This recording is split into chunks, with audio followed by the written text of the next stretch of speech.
আসসালামু আলাইকুম দর্শকবৃন্দ, আপনারা দেখতে পাচ্ছেন সুন্দরবনের ঢাংমারি খাল। এর পাশেই এই রিসোর্টগুলো।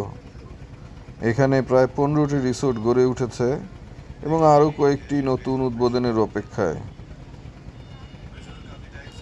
এগুলোতে গোলপাতার ছাউনি দেওয়া হলেও সব আধুনিক সুযোগ সুবিধা রয়েছে।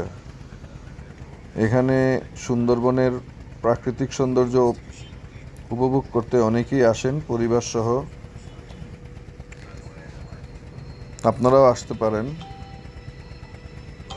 খুলনার দাকুপ উপজেলায় পশুর নদী পার হয়ে বাণীসান্তা থেকে সড়ক পথে এখানে আসা যায়, আবার মংলা থেকেও বোটে এখানে আসা যায়।